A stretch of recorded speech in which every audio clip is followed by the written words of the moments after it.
Episode 3 of Fixing America with J. Mel. In the last episode, we discussed the importance of truth and facts in a democracy, how they are a nemesis to a dictatorship, and how they are manipulated to create fake news and the alternate universe.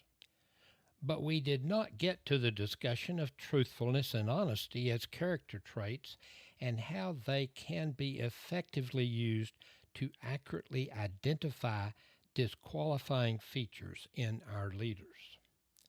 Before we jump into that subject, I think it might be helpful to first review some American history to see if our leaders have ever abused their trust with the American people in the past, and if so, what repercussions happened and why. I'll not beat around the bush. I have a very specific point to make. History shows us that bad things happen when our leaders do not respect facts, and when they intentionally, knowingly, or negligently disseminate facts that do not align with reality. The damage it causes to a democracy is like a malignant cancer. If repeated and not repaired, it spreads with time, causing distrust, corruption, and opens the door to tyranny. And that is what happened in America, especially in the last 60 years. Trust that government would do right most of the time was at 77% in 1964. But it dropped in the 2000s and again in the 2010s dramatically. And after 2008, fewer than 30% said they trusted the government most of the time. In 2024, only 22% said they trust the federal government to do what is right most of the time. And a 2025 survey shows that government is perceived by 67% of the people as corrupt and by 61% of the people as wasteful. Low public trust in government makes it harder for government to act, to do long-term planning, and to get public participation. It creates an environment for increased polarization and is fertile soil for tyranny. It is bad. Now let's look at truth and facts on an individual basis. Instead of focusing on how these concepts affect government, let's focus on how they affect leaders and leadership individually. Remember what we discussed in the last episode about the typical tedious and laborious process involved in our judicial system to establish truth from facts in a lawsuit? Direct and cross-examination, objections, jury instructions, witnesses, relevant and competent evidence, rules of evidence, appeals, and more appeals. When Trump says the 2020 election was stolen from him due to widespread voter fraud, after having lost over 60 lawsuits contesting it, he is not respecting facts. His facts do not align with reality. And that was the basis of his call for the storming of the United States Capitol on January 6, 2021, to prevent the peaceful transfer of power following his loss to Joseph Biden. He continues to make that battle cry today and to blame it on liberals who let millions of immigrants flood into the country and vote illegally and rape and pillage our communities. That has been Trump's big lie. It is the basis for most of his current autocratic policies. That is absolutely outrageous, large-scale falsehood of equal or greater magnitude to Hitler's big lie. What was that lie? Well, Hitler proclaimed that Germany lost the war because they had been betrayed. That is, they had been stabbed in the back by the Jews and others. He did not do that in a vacuum or by mistake. Hitler had described the concept of the big lie in his autobiography, Mein Kampf, in 1925, wherein he claimed that ordinary people are more likely to believe a colossal, outrageous falsehood than a small one, because they themselves would not imagine inventing something so bold. Now, we know what that says about Adolf Hitler, and we know that he had no respect for truth and that he was not honest. But in thinking about Hitler and his character trait for honesty and truthfulness, we must also understand that one thing sets him apart from ordinary people. He did not tell his lie to get a raise at his job, to impress a girlfriend, or to inflate his ego during a bar conversation. He chose to impose his big lie on millions of people for the purpose of convincing them to blame the Jews for Germany's defeat and humiliation in war. A group of people Hitler personally hated and wanted to use as leverage to gain dictatorial control over a country ravaged by war and economic strife. There is a valid comparison between what Hitler did and what Trump did. Trump's assertion of widespread voter fraud was to get reelected as president of the most powerful country in the world and to form the false preface for a series of acts to subvert the will of the people and prevent the lawful, peaceful transfer of power by violently storming the United States Capitol on January the 6th, 2021. His claim of fraud had and has absolutely no basis in fact. Trump has now exceeded the scope of Hitler's lie because he never claimed, that is, Hitler never claimed that Germany won World War I. Trump, on the other hand, now claims that he won the 2020 election. Either way, that is a huge, colossal, breathtakingly bold falsehood that no ordinary person would imagine inventing. When I ask MAGA faithful for evidence in support of that claim, I get nothing but grunts, groans, and vague statements that everybody knows it's true, but no factual basis in support of it, because no facts exist. Some people say that it is not fair to draw analogies between Trump and Hitler or other dictators. Why not? They use the same playbook. Trump has admitted that he will be a dictator at least for a day. He has openly affirmed his promise to use the power and might of the government to retaliate against his political rivals and enemies, specifically naming liberals and Democrats. His cabinet members each pledge fealty to Donald Trump personally instead of our Constitution. He has aligned himself and our country with dictators, autocrats, and oligarchs, and destroyed our once strong relationship with other democracies throughout the world. He has attacked the fundamental tenets of our democracy by effectively removing the checks and balances between the three branches of government and giving virtual unlimited power to the executive branch. He has used the Department of Justice as his personal weapon to punish his political enemies. He has used the Department of Defense to create a personal army to carry out his mission to remove, quote, undesirable immigrants, end quote, without regard for constitutional rights and guarantees. He has authorized the Department of Defense to violate international treaties by blowing up boats without proper authorization or accountability. He has usurped the legislative branch's power to levy taxes by imposing tariffs and misrepresenting to the American people that foreign countries pay those taxes. He has defied lawful orders of our courts, denigrated our judges and military officers who do not agree with his politics, and precipitously lied and spread caustic conspiracy theories to the American people.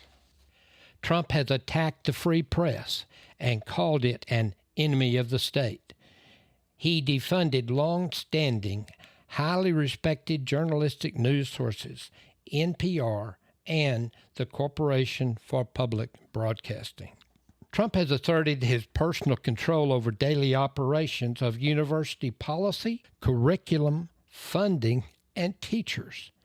He has demanded and received ownership interest in private corporations in exchange for preferential treatment and effected censorship of news media broadcasting programs by threatening restrictions on corporate mergers and related transactions regulated by agencies under his control in the executive branch that had always previously been independent in such matters. Hitler did those types of things too.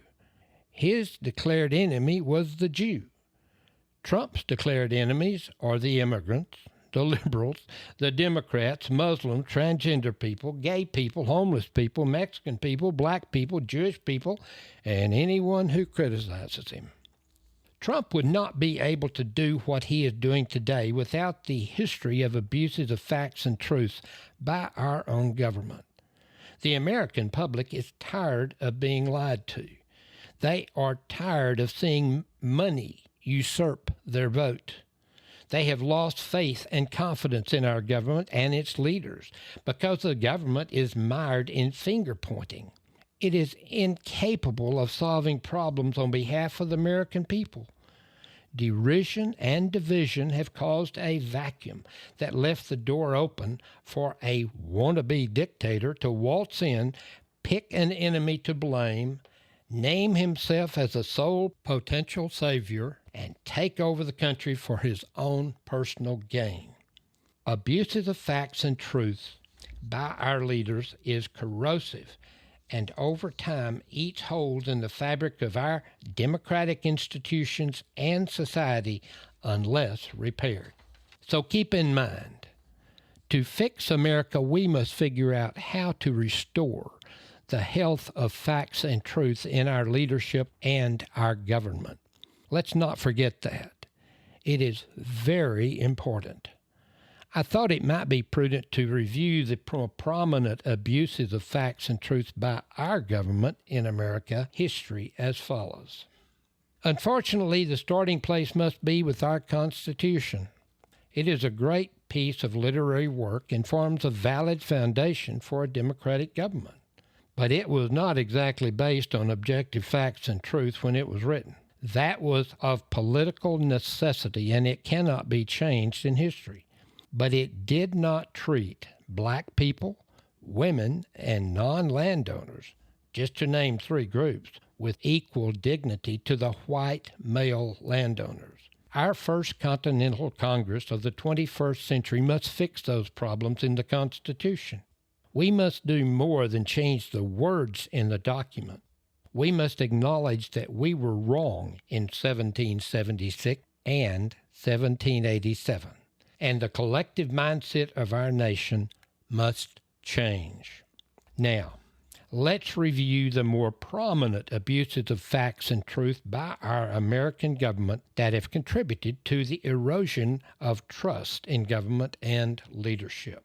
The first major scandal had its beginning when Woodrow Wilson signed an executive order on April the 13th, 1917, creating the Committee on Public Information, abbreviated CPI, and by appointing George Creel as its chairman. That organization engaged in state-sponsored propaganda, fear-mongering, and created a climate that suppressed legitimate dissent, which led to harassment and even violence against pacifists, socialists, and German immigrants by vigilante groups. It contributed to a backlash of fear of communism that led to wild exaggerations and false accusations during the first Red Scare and the Palmer raids that followed. Those events are important in understanding left-wing politics and hopefully will be discussed in more detail in later episodes. The next major scandal is the Teapot Dome scandal, which occurred in the William G. Harding administration. Simply put, the Interior Secretary, Albert B. Fall, was convicted of accepting bribes and went to prison. It had a smell of modern tactics, with documents disappearing, unexplained instant wealth, and Supreme Court rulings upholding a contempt conviction. Ironically, only one person was held accountable. Beginning in the late 1930s and throughout the duration of World War II, as detailed in Rachel Maddow's podcast Ultra Season 1, members of the United States Congress worked with Nazi agents to spread propaganda and undermine American democracy. Brave journalists and federal prosecutors thwarted their subversive efforts.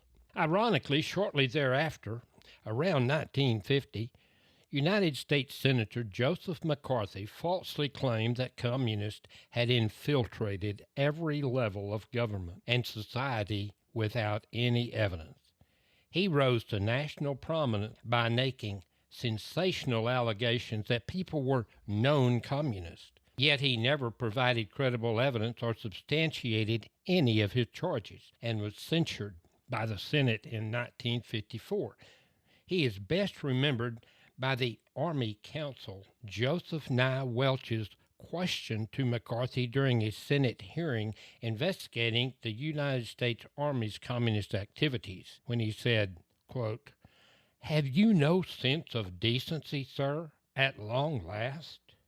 In 1971, Daniel Ellsberg, a disillusioned military analyst who worked on the report commissioned by Secretary of Defense Robert McNamara, detailing the decision-making process on Vietnam policy from 1945 to 1968, leaked sections of the study to the New York Times. The Times' first story was published June the 13th, 1971.